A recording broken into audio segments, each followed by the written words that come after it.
जय माता दी। ओम नमो नारायण। आज हम श्री विष्णु पुराण के दूसरे अंश के 8वें अध्याय का श्रवण कर रहे हैं। सूर्य, नक्षत्र एवं राशियों की व्यवस्था तथा काल चक्र, लोकपाल और गंगा विर्भाव का वर्णन। श्री पराशर जी ने कहा कि हे सुरवत, मैंने तुमसे ये ब्राह्मण की स्थिति कही, अब सूर्य आदि ग्रहों की स्थिति और उनके प्रमाण सुनो। हे मुनि श्रेष्ठ, सूर्य देव के रथ का विस्तार 9000 योजन है, इससे दूना इसका ईशा दंड है। उसका धुरा 1.5 करोड़ 7 लाख योजन लंबा है, जिसमें उसका पहिया लगा हुआ है। उसे पूर्वाहन, मध्याह्न और प्रहन रूप 3 नाभि, परिवत्सराधि 5 और शंग ऋतु रूप 6 नेमी वाले अक्षय स्वरूप स्वत्सरामतक चक्र में संपूर्ण काल चक्र स्थित है। 7 छंद ही उसके घोड़े हैं। उसके नाम सुनो: गायत्री, बृहति, उष्णिक, जगति, त्रिष्टुप, अनुष्टुप और पंक्ति। ये छंद ही सूर्य के 7 घोड़े कहे गए हैं। हे महामते, भगवान सूर्य के रथ का दूसरा धुरा 45.5 सहस्र योजन लंबा है। दोनों धुरों के प्रमाण में तुल्य ही उसके युगांतों का परिणाम है। इनमें से छोटा धुरा उस रथ के एक युगाद्र के सहित ध्रुव के आधार पर स्थित है और दूसरे धुरे का चक्र मानसोतर पर्वत पर स्थित है। इस मानसोतर पर्वत के पूर्व में इंद्र की, दक्षिण में यम की, पश्चिम में वरुण की और उत्तर में चंद्रमा की पुरी है। उन पुरियों के नाम सुनो: इंद्र की पुरी वसवा कसारा है, यम की संयमनी, वरुण की सुखा है, चंद्रमा की विभावरी है। हे मैत्रेय, ज्योतिष चक्र के सहित भगवान भानु दक्षिण दिशा में प्रवेश कर छोड़े हुए वाहन के समान तीव्र वेग से चलते हैं। भगवान सूर्यदेव दिन और रात्रि की व्यवस्था के कारण हैं और राग आदि क्लेशों के क्षीण हो जाने पर वह ही कर्म मुक्ति भागी योगी जनों के देवयान नामक श्रेष्ठ मार्ग हैं। हे मैत्रेय, सभी द्वीपों में स्वर्जा मध्याह्न तथा मध्य रात्रि के समय सूर्य देव मध्य आकाश में सामने की ओर रहते हैं। इसी प्रकार उदय और अस्त भी सदा एक दूसरे के सम्मुख ही होते हैं। हे ब्राह्मण, समस्त दिशा में विदिशाओं में जहाँ के लोग सूर्य को जिस स्थान पर देखते हैं, उनके लिए वहाँ उसका उदय होता है। जहाँ दिन के अंत में सूर्य का तिरोभाव होता है, वही उसका अस्त कहा जाता है। सवर्दा एक रूप में स्थित सूर्य देव का वास्तव में न उदय होता है न अस्त होता है, बस उनका देखना और ना देखना ही उनके उदय और अस्त है। मध्याह्न काल में इंद्रादि में से किसी की पुरी पर प्रकाशित हुए सूर्य देव 3 पुरियों और 2 कोनों को प्रकाशित करते हैं। इसी प्रकार अग्नि आदि कोनों में से किसी एक कोण में प्रकाशित होते हुए वह 3 कोण और 2 पुरियों को प्रकाशित करते हैं। सूर्य देव उदय होने के अनंतर मध्याह्न पर्यंत अपनी बढ़ती हुई किरणों से तपते हैं और फिर क्षीण होती हुई किरणों से अस्त हो जाते हैं। सूर्य के उदय और अस्त से ही पूरब तथा पश्चिम दिशाओं की व्यवस्था हुई है। वास्तव में तो वे जिस प्रकार पूर्व से प्रकाश करते हैं, उसी प्रकार पश्चिम तथा पश्चिम वर्तनी दिशाओं में भी करते हैं। सूर्य देव पर्वत से मेरु के ऊपर स्थित ब्रह्मा जी की सभा के अतिरिक्त और सभी स्थानों को प्रकाशित करते हैं। उनकी जो किरणें ब्रह्मा जी की सभा में जाती हैं, वह उसके तेज से निरस्त होकर उल्टी लौट आती हैं। समेरु पर्वत समस्त द्वीप और वर्ष के उत्तर में है, इसलिए उत्तर दिशा में सदा दिन और रात रहते हैं। रात्रि के समय सूर्य के अस्त हो जाने पर उसका तेज अग्नि में प्रविष्ट हो जाता है, इसलिए उस समय अग्नि दूर ही से प्रकाशित होने लगता है। इसी प्रकार हे द्विज, दिन के समय अग्नि का तेज सूर्य में प्रविष्ट हो जाता है, अतः अग्नि के संयोग से ही सूर्य अत्यंत प्रखरता से प्रकाशित होता है। इस प्रकार सूर्य और अग्नि के प्रकाश तथा उष्णता में तेज परस्पर मिलकर दिन रात में वृद्धि को प्राप्त होते रहते हैं। मेरु के दक्षिणी उत्तरी भूमि अर्ध में के सूर्य में प्रकाशित होते समय अंधकारमयी रात्रि और प्रकाश में दिन क्रमश जल में प्रवेश कर जाते हैं।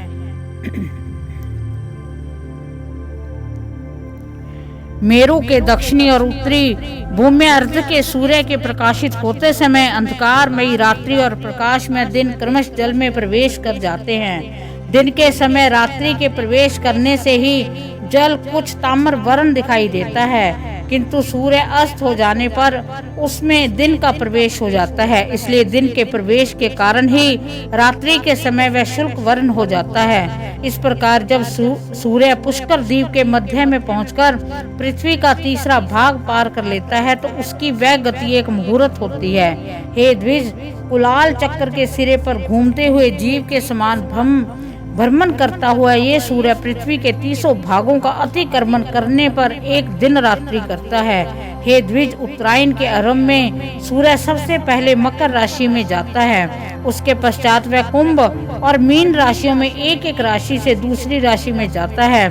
इन तीनों राशियों को भोग चुकने पर सूर्य रात्रि और दिन को समान करता हुआ वैश्यवती गति का अवलंबन करता है। उसके अनंतर नित्य प्रति रात्रि क्षीण होने लगती है और दिन बढ़ने लगता है। फिर मिथुन राशि से निकल कर उत्तरायण की अंतिम सीमा पर उपस्थित हो वह कर्क राशि में पहुंचकर दक्षिणायन का आरंभ करता है। जिस प्रकार कुलाल चक्र के सिरे पर स्थित जीव अति शीघ्रता से घूमता है, उसी प्रकार सूर्य भी दक्षिणायन को पार करके अति शीघ्रता से चलता है।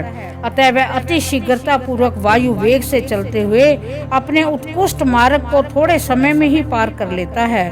हे द्विज, दक्षिणायन में दिन के समय शीघ्रता पूर्वक चलने से उस समय के 13.5 नक्षत्रों को सूर्य 12 मुहूर्तों में पार कर लेता है, किंतु रात्रि के समय उतने ही नक्षत्रों को 18 मुहूर्तों में पार करता है। कुलाल चक्र के मध्य में स्थित जीव जिस प्रकार धीरे धीरे चलता है, उसी प्रकार उत्तरायण के समय सूर्य मंद गति से चलता है। इसलिए उस समय वह थोड़ी सी भूमि भी अति दीर्घ काल में पार करता है। अतः उत्तरायण का अंतिम दिन 18 मुहूर्त का होता है। उस दिन भी सूर्य अति मंद गति से चलता है और ज्योतिष कार्य के 13.5 नक्षत्रों को एक दिन में पार करता है, किंतु रात्रि के समय वह उतने ही नक्षत्रों को 12 मुहूर्तों में भी पार कर लेता है। अतः जिस प्रकार नाभि देश में चक्कर के मंद मंद घूमने से वहां का मृत पिंड भी मंद गति में घूमता है, उसी प्रकार ज्योतिष के मध्य में स्थित ध्रुव अति मंद गति से घूमता है। हे मैत्रेय,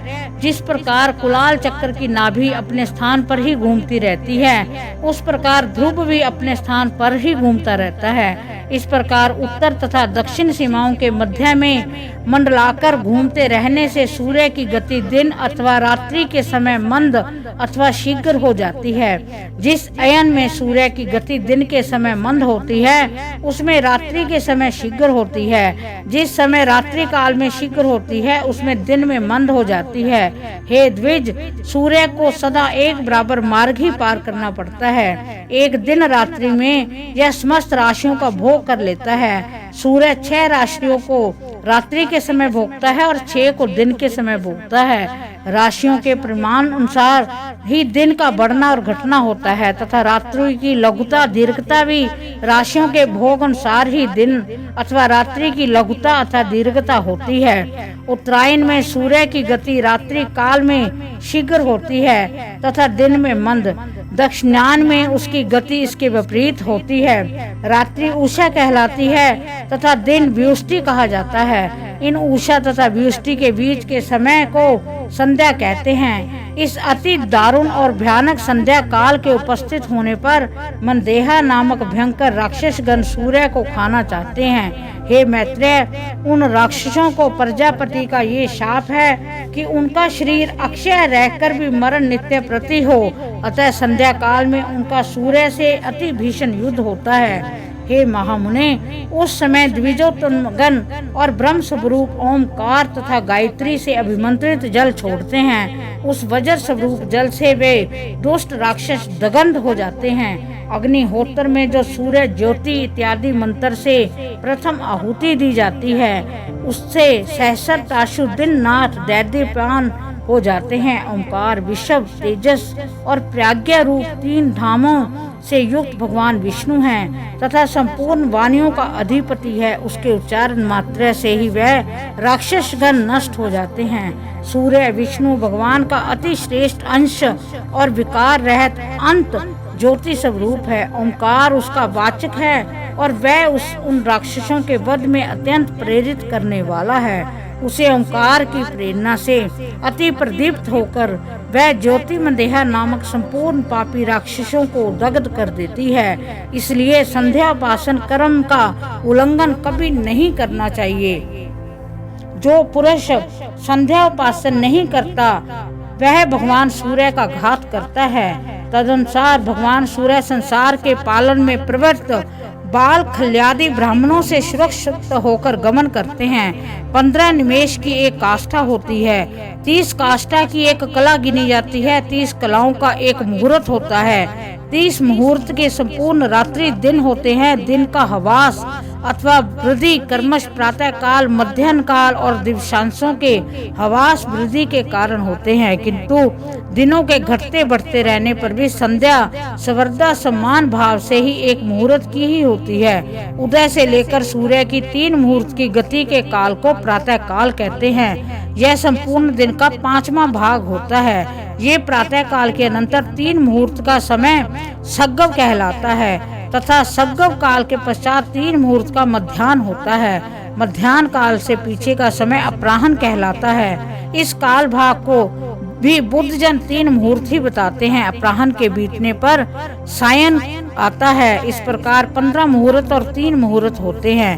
वैश्यवत दिवस 15 मुहूर्त का होता है, किंतु उत्तरायण और दक्षिणायन में क्रमश उसके वृद्धि और हवास होने लगते हैं। इस प्रकार उत्तरायण में दिन रात्रि का ग्रास करने लगता है। शरद और बसंत ऋतु के मध्य में सूर्य के तुला अथवा मेष राशि में जाने पर विषुव होता है और दक्षिणायन में रात्रि दिन का ग्रास करती है। उस समय दिन और रात्रि समान होते हैं। सूर्य के कर्क राशि में उपस्थित होने पर दक्षिणायन कहा जाता है। उसके मकर राशि आने से उत्तरायण कहलाता है।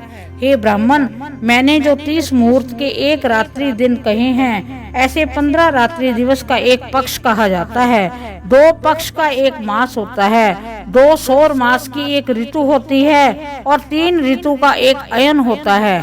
2 अयन ही एक वर्ष कहलाते हैं। 4 प्रकार के मासों के अनुसार विविध रूप में कल्पित सप्तम आदि 5 प्रकार के वर्ष युग कहलाते हैं। ये युग ही सब प्रकार के काल निर्णय का कारण कहा जाता है। उनमें पहला संवत्सर, दूसरा परिवत्सर, तीसरा इंद्रवत्सर, चौथा अनुवत्सर और 5वां वत्सर है। ये काल युग नाम से विख्यात हैं। श्वेत वर्ष के उत्तर में जो शृंगवान नाम से विख्यात पर्वत है, उसके 3 श्रृंग हैं, जिनके कारण ये श्रृंगवान कहा जाता है। उनमें से एक शृंग उत्तर में, एक दक्षिण में तथा एक मध्य में है। मध्य शृंग ही वैश्यवत है। शरद और बसंत ऋतु के मध्य में सूर्य और वैश्यवत श्रृंग पर आते हैं। अतः हे मैत्रेय, मेष अथवा तुला राशि के आरंभ में तिम्रा प्रहारी सूर्य देव विषुवत पर स्थित होकर दिन और रात्रि को समान परिमाण कर देते हैं। उस समय ये दोनों 15-15 मुहूर्त के होते हैं। हे मुने,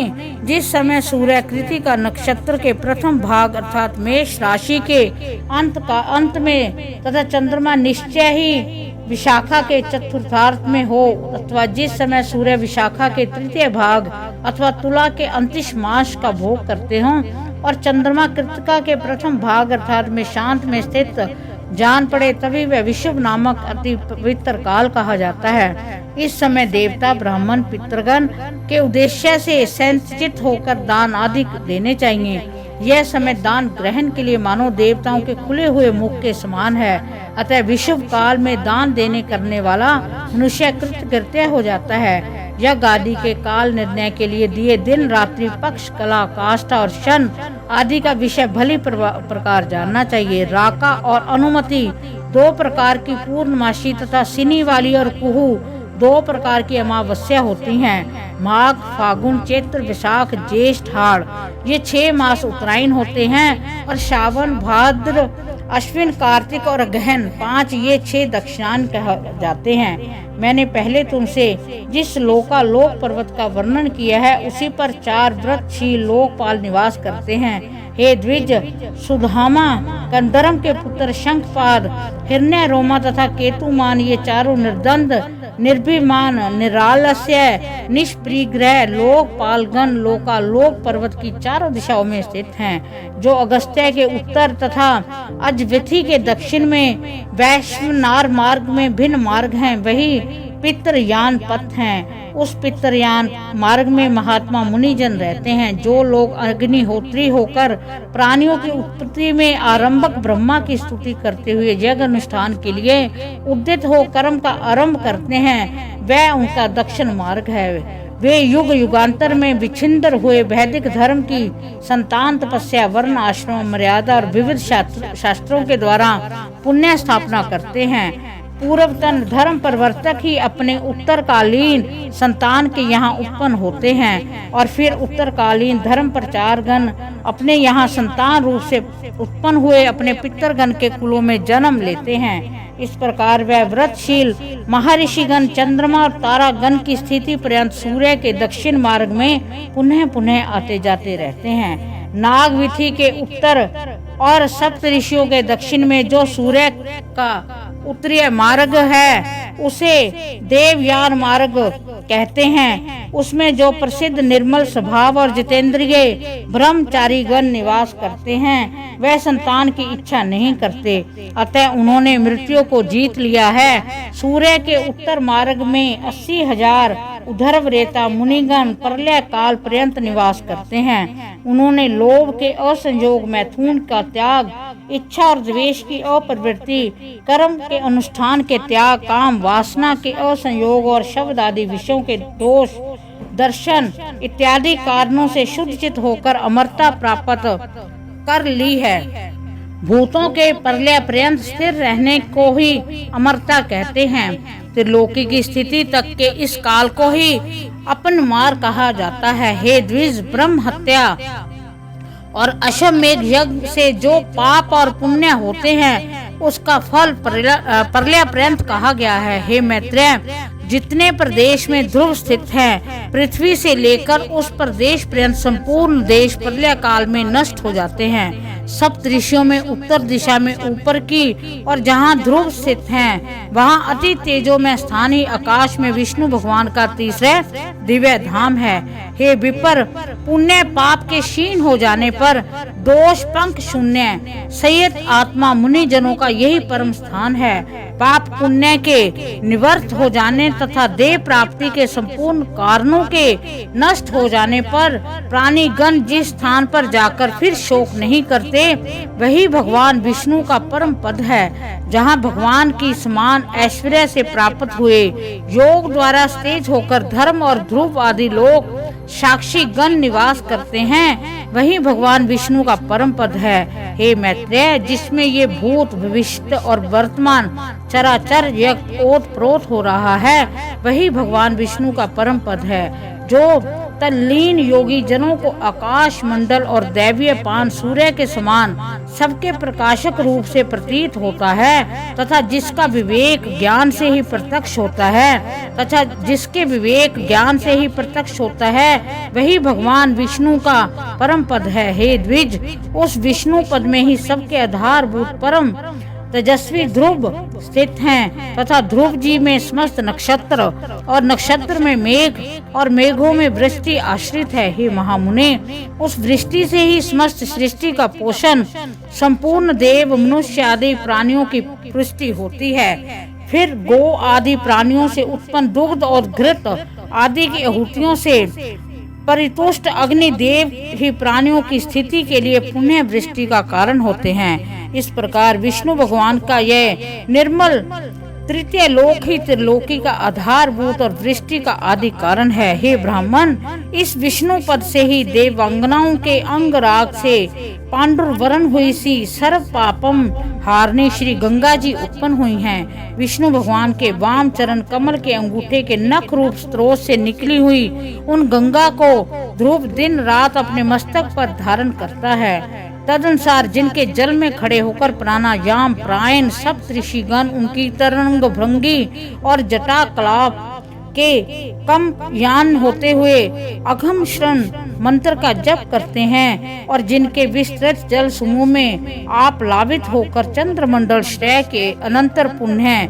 पहले से वैदिक कांति धारण करता है, वे श्री गंगा जी चंद्रमंडल से निकलकर मेरु पर्वत के ऊपर गिरती हैं। संसार को पवित्र करने के लिए चारों दिशाओं में जाती हैं। चारों दिशाओं में जाने से वे एक ही सीता, अलकनंदा, चक्षु, भद्रा इन 4 भेदों वाली हो जाती हैं, जिसके अलकनंदा नामक दक्षिणीय भेद को भगवान शंकर ने अत्यंत प्रीतिपूर्वक 100 वर्षों से भी अधिक अपने मस्तक पर धारण किया था, जिसने श्री शंकर के जटा कलाप से निकली हुई पापी सगर पुत्रों के अस्त चूर्ण को अपलावित कर उन्हें स्वर्ग में पहुंचा दिया। हे मैत्रेय, जिसके जल में स्नान करने से शीघ्र ही समस्त पाप नष्ट हो जाते हैं और अपूर्व पुण्य की प्राप्ति होती है, जिसके प्रवाह से पुत्रों द्वारा पितरों के लिए श्रद्धा पूर्वक किया हुआ एक दिन का तर्पण भी उन्हें 100 वर्ष से भी अधिक अपने मस्तक पर धारण किया था, जिसके प्रवाह में पुत्रों द्वारा पितरों के लिए श्रद्धा पूर्वक किया हुआ एक दिन का भी तर्पण उन्हें 100 वर्ष से भी अधिक अपने मस्तक पर धारण किया था, जिसने श्री शंकर के जटा कलाप से निकलकर पापी सगर पुत्रों के अष्ट चूर्ण को अपलावित कर उन्हें स्वर्ग में पहुंचा दिया।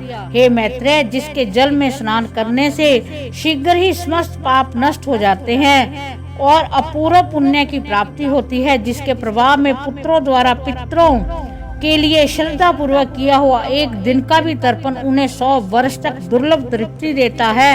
हे द्विज, जिसके तट पर राजाओं ने महायज्ञों से यज्ञेश्वर भगवान पुरुषोत्तम का यजन करके यही लोक और स्वर्ग लोक में परम सिद्धि लाभ की है, जिसके जल में स्नान करने से निष्पाप हुए यति जनों ने भगवान केशव में चित्त लगाकर अत्युत्तम निर्वाण पद प्राप्त किया है, जो अपना श्रवण, इच्छा, दर्शन, स्पर्श, जल पान, स्नान और यशोगान करने से ही नित्य प्रति प्राणियों को पवित्र करती रहती है, जिसका गंगा गंगा ऐसा नाम 100 योजन की दूरी से भी उच्चारण किए जाने पर 3 जन्मों से संचित पापों को नष्ट कर देता है, त्रिलोकी को पवित्र करने में समर्थ है। वह गंगा जिससे उत्पन्न हुई है वही भगवान का तीसरा परम पद है। इस प्रकार श्री विष्णु पुराण के दूसरे अंश के 18वें अध्याय का समापन होता है। भगवान विष्णु, माँ लक्ष्मी हम पर अपनी विशेष कृपा प्रदान करें। ओम नमो नारायण।